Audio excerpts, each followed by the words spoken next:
Okay, so as we said, we have the Zohar on the Torah, the Zohar on the portions of the week, on the portions of the Torah. This is the big chunk of the Zohar. This is like the big part of it, or most of the Zohar is telling us or trying to explain to us something that has a certain relations with the portions of the week. Sometimes the connection or the relationship with whatever the Zohar is trying to say to us and the actual portion of the week would be very clear, would be like a lightning strike. We would absolutely immediately understand the connection. Sometimes it would be very vague, not really understandable. Other times we would need to dive really, really, really deep or go really high in order to really get a glimpse of something that is related and then go back in our minds, and then again get a little glimpse and then go back in our mind. Like it's some sort of a play that the Book of Zohar is playing with the people that reads it. Now, after this huge chunk of the Zohar and the Torah, we have the Zohar on the scrolls. We can say Megillot in Hebrew. We have Megillat Ruth, Echa, and Shir HaShirim, the Song of Songs. So we have those, so the Zohar on those scrolls is usually only few articles. It's not so long. Some of which, for example, Ruth scroll, within it, you have content that is somewhat similar to the Midrash Ne'elam, which is a very important part of the Zohar that people usually refer to in itself. And then we have the Sitrei Torah. The Sitrei Torah, it's the hidden Torah. It's usually, we'll talk about articles that are being said by anonymous people. Because if you remember, we said that usually the people that are conducting, saying, contributing their knowledge, their philosophy, their existential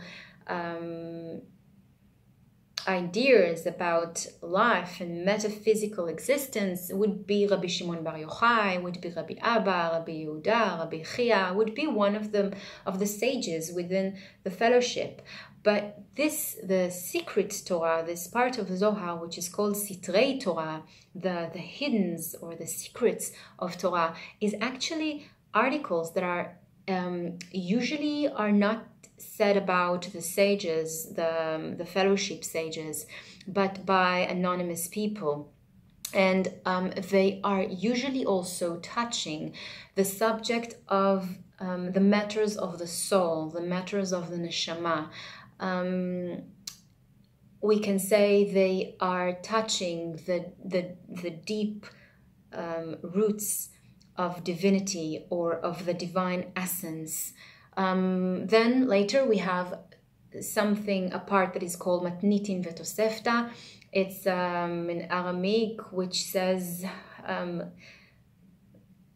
learning and adding or add on learnings to the Zohar.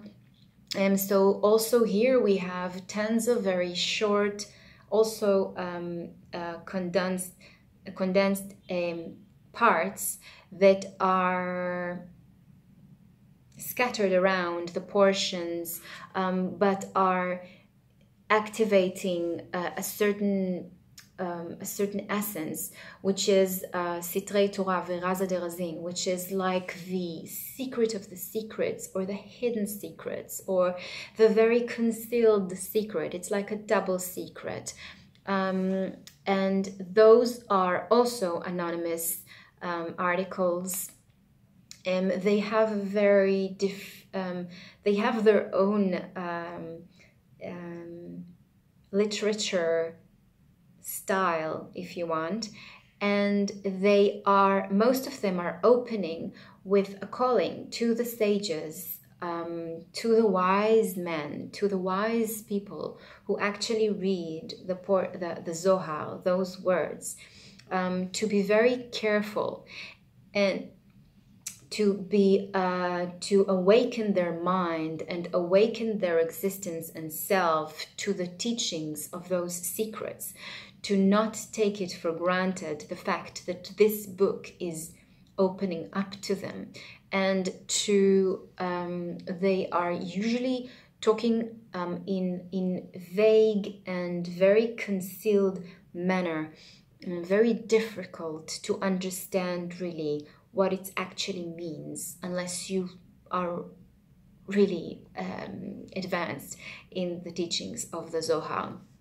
Those callings for the sages that we have in Raza de Razin, in Sitrei Torah, in those Matnitin Vetosefta, in the add-on teachings, are usually coming out from the bat kol, from the voice coming from the heavens, that it comes out a few times a day, or at least once a day, as we know by the sages. It comes out bat kol once a day.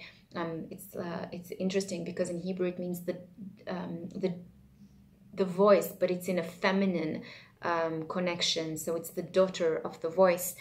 So it comes out from the heaven, and it prompts the sages, telling them that they have to start waking up and start learning the secrets of the Torah and taking add-on teachings of the secrets of the Torah into their lives, into their day-to-day actions, thoughts, and speakings.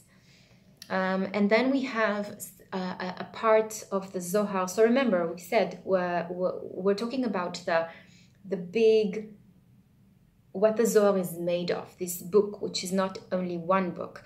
So we have the Zohar on the Torah, the Zohar on the portions of the week. We have the Zohar on the scrolls, which is Shir HaShirim, Echa and Drut. We have the Sitrei Torah, the hidden Torah, and then we have Matnitin Vetosefta, the add-ons teachings about the Torah.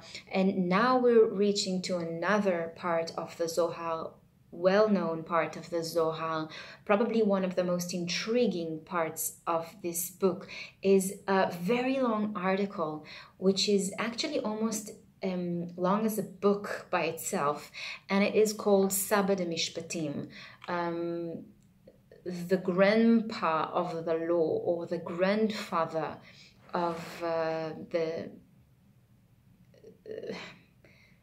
law. Mishpat, it's like the justice needs to be done, and there is justice in this world, and there is a divine justice we do not really understand. We cannot possibly understand, as we are human and don't have the divine knowledge. But the Saba de Mishpatim is some sort of a very long and complicated structural text, that in its center we have a wonderful old man that the sages meet him in one of their walks, and they meet him as if he was a very poor person, neglected, taking with him his donkeys, very, like, not an important figure at all. Remember, they're the sages, they were the fellowship, they were very well related to Rabbi Shimon Bar Yochai, which was like the biggest sage of that days. So these fellowship men, they meet in one time when they walk on the mountains of the Galilee. They meet this very, very, very old man. He's not making any sort of impression on them. And at the beginning of the conversation that he has with them, he gives them questions that makes them wonder about what like he even seems like he's like a very low, shallow type of a person they don't even want to go near. But then later, as the story evolves, as the articles create some sort of complex constructual magic, we can say, it appears that this one old, very old sage is actually one of, if not the most biggest sages in the secrets of Torah, and his name is Rav Yeva Saba, which is, like, you know, also when we read tales or legends, we always have this very old wise man or very old and wise woman. The wise are usually old, or the old are usually wise. So this Rav Yeva Saba, at the beginning, he seems like a very simple, not at all impressive person, but as the story evolves, he teaches, or he reveals to the sages many secrets, where the main subject of the things, the secrets he revealed to them, is about the secret of the neshama in the judgments of the Torah, in the judgments of the heaven, in the law system which is above. This part of the Zohar is actually related to Parashat Mishpatim, to the portion that speaks about the Hebrew law. It is one portion after Parashat Yitro. In Parashat Yitro, we receive the Torah, we receive the Torah on Mount Sinai, and then Mishpatim, it's the continuation of this receiving the Torah. We receive the main sayings of Aseret HaDibrot, of the 10 Commandments on the Mount Sinai, and then we have some sort of a continuation of these ideas in much more detailed way, and this is the portion of Mishpatim. And this portion of Mishpatim is talking about the in the Bible itself, in the Torah itself. It is a very, how do you say, dry information, very detailed, even some kind of a boring.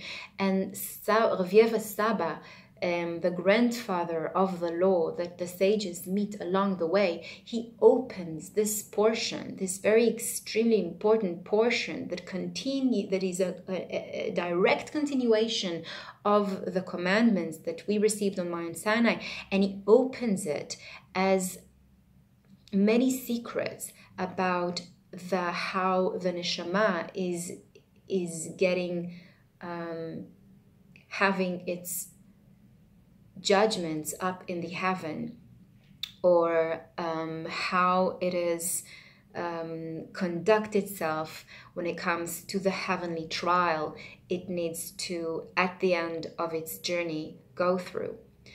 And this is Saba de Mishpatim. This is another part of the Zohar.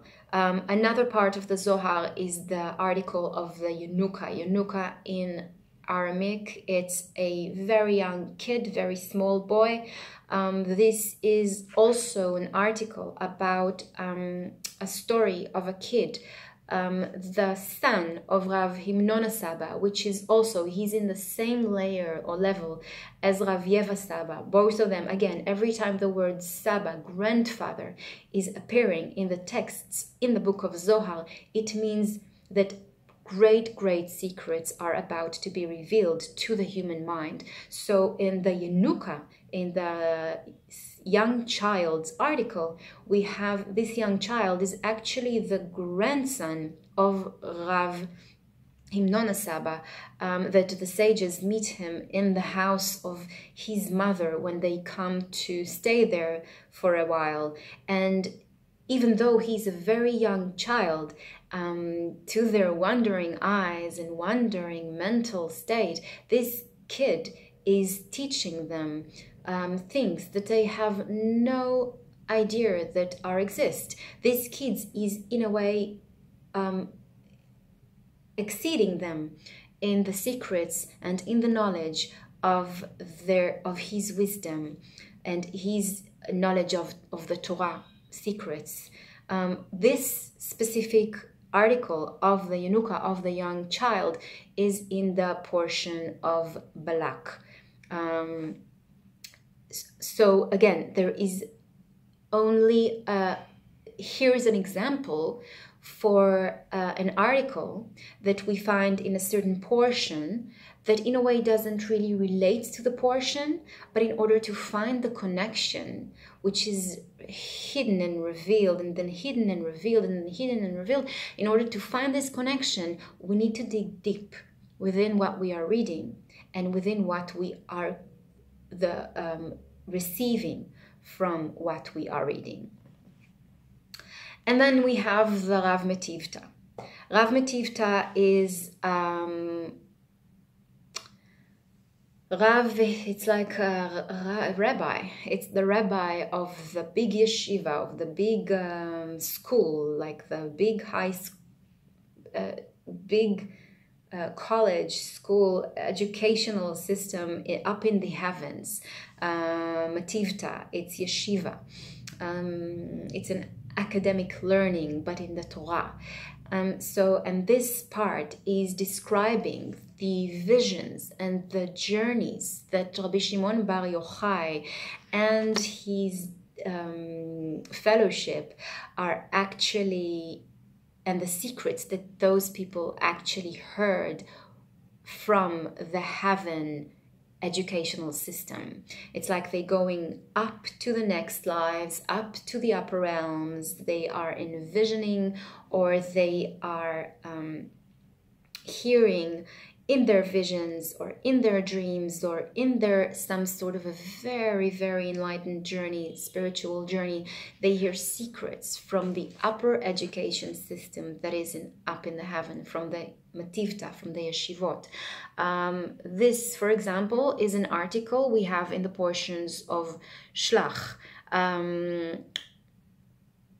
Because maybe one of the visions is talking, one of the sages in one of his visions is talking about how the dead people of the Metei Midbar, the people who died in the desert because they couldn't, the generation that made the Chet HaEgel, they couldn't enter the promised land. So the entire generation had to die in the desert. And one of the sages had the vision of wandering around the bodies of those people who died in the desert, reaching not even their little finger, as their bodies are humongous, just lying there dead still in the desert. So maybe that's why this is the connection of Parshat Shlach. And now we have Sifra de Tzniuta. It's another part. Sifra de Tzniuta, it's again, somebody anonymously is referring to the portion of the Bereshit in various secrets of the Torah. And it's talking about the